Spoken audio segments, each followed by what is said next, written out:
We cannot expect to do well in communication if we do not know what doesn't work. So one of the crucial points is to know if we invest our budget properly and how much to spend to talk to the people we want to talk to. I developed over the years a mental model to understand this concept of return on investment. And this is the topic of the following video.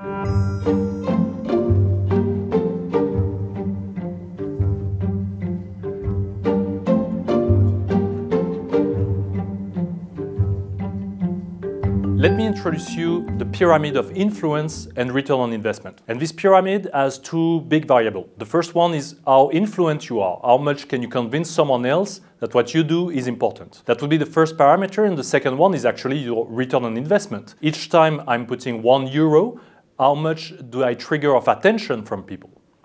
I divided the market into 5 different streams of communication. One of them is communication, and what we practice in the public sector. The second one is the press, so publishing articles or broadcasting on TV. The third one is marketing, selling products on the market. The fourth one is public relations, which means influencing the press to report on your particular stories. And finally, advertising. What we call advertising is paying for the attention of people, whether on TV or in the press as well, or on the internet so that they purchase a product. And each of these different streams of communication really have one audience in mind. Communication, we often hear the word general public. The problem with general public, it means nothing at all because we are talking about everyone that could hear our information. In Europe, that would be 450 million people minus the babies and people who cannot understand anything anymore. The press, they talk to a readership. And when you're a newspaper, you don't want to talk to the readership of your biggest competitor who might talk to completely different people in a different way. You're targeting your particular readership. Marketing, you're putting a product on the market, you want to talk to potential consumers, people who could purchase that particular product. So if you're selling products for men, you're not targeting women in this case. The PR industry talk to influencers, a small number of people who could run a story for them at a larger scale. Most often, these are journalists. And finally, advertising, when you're putting an advertising on TV, on radio, or anywhere else, you're trying to catch a very small part of the audience, which is the person the most likely to purchase the product now.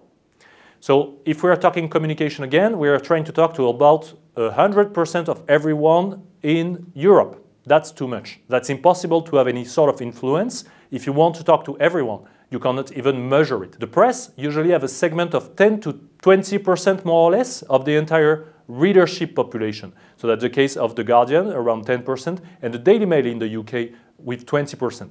And the Daily Mail doesn't try to sell to readers of The Guardian. Marketing, we're talking about 30% of the market for the largest brands on the market. That's the case for the sugar industry, for instance, with the most prominent sugar brand. Sugar, almost everyone buys it, but still you're not talking to 100% of buyers. The PR industry talks to influencers. These are maybe 10 or 50 people in an audience, but these people have the power to multiply the attention and run over stories. Finally, advertising, which rank at the top of the influence and the top of return on investment, talks to about 1% to 8% of potential buyers. We are trying to talk only to these people because otherwise that would be a waste of money when you put a TV commercial, when you're putting an advertising in a newspaper. You want to have the people probably the most likely to buy it. Let's dig into marketing and consumer segment. I'm taking CocaCola, a brand known by everyone. I don't know if you noticed that many products in CocaCola address different type of audiences. The glass bottle actually have a very specific type of audience. We are talking to ethnic minorities who have children, age 18 to 49, probably male. And these people tend to read sport magazine, watch The Simpsons and the 70s show. This is the categorization of Coca-Cola for this particular product. While the can is talking to people who are younger, unmarried, probably students who are following their first employment, and finally possess smartphones. Two different audiences, two different products. And we are talking about one of the largest commodity, which is Coca-Cola. Let's watch a counterexample, which is the European Commission talking to a lot of different people. You will tell me who.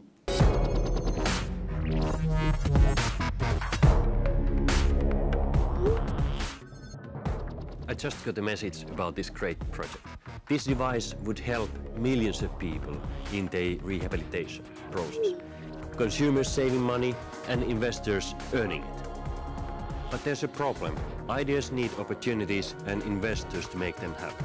So, how can we help? Come, follow me. If you want to watch the entire video, you can with the link in the comments.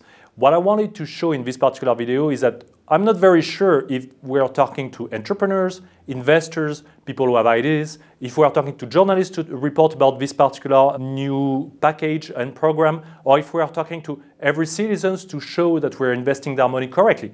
It's very difficult to be sure of who is the audience because we have one single product trying to talk to many different audiences. And that all begs back to the investment in communication in general and how careful you are of the money you spend.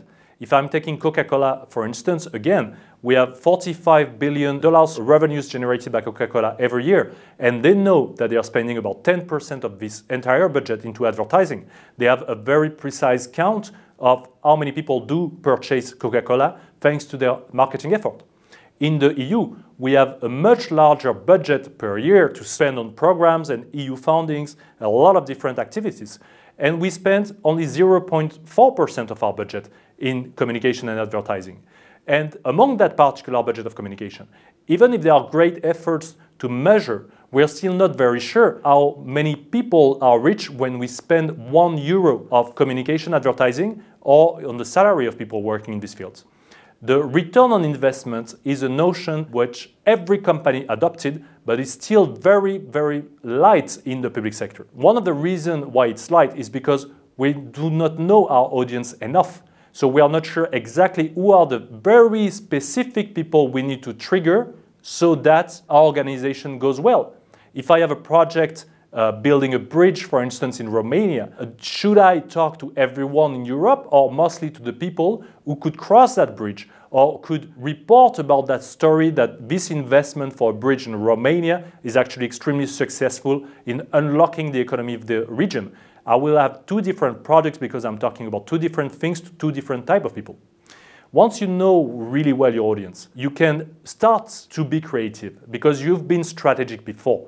And I took an example I really love of The Guardian and The Observer, which produce every weekend a sort of small newspaper with all the weekend activities you can do. And you will see that they know so well their audience that they know what could be funny for them, what could make them share it. And that is, when you know your audience, that is the key. Can you be creative without knowing your audience? Absolutely not. But if you know your audience, that's the sort of things you can produce. We're going to be about an hour. Do you want anything? No, I'm just going to stay and read the paper. I would like a coffee with milk. Я бы хотел кофе с молоком. So, the good news is that this weekend's Guardian and Observer papers are full of even more things to read and do. With Observer Tech Monthly, the new Do Something magazine, and the very best of food, lifestyle and culture, the Guardian and Observer now own even more of your weekend. The bad news is, it's all just too much for one human being. But that didn't stop Ian. Ian tried to do it all. It was Ian versus the weekend, and Ian lost. Finally, the conclusion of this video is simple. If you can't measure it, you can't improve it. Return on investment is not a measure for a profitable company. It's a measure for anyone who spent some sort of budget on employees, on service providers, on any sort of services. You have to be sure who you're talking to so you can know how many people in this particular audience you manage to trigger. If you want to dig into the sources I used in this particular video, I've compiled a slide, and as well I recommend for the people who are very interested by the topic to purchase this book, the Media Handbook, which details every channels of communication and the return on investment on most of them when you communicate. It's an advanced reading, but this is the most exhaustive source you could read about media, about target audiences, and about budget. Thank you very much for sticking with me. Next week, we are digging into strategy and communication plan. Have a great day and see you soon.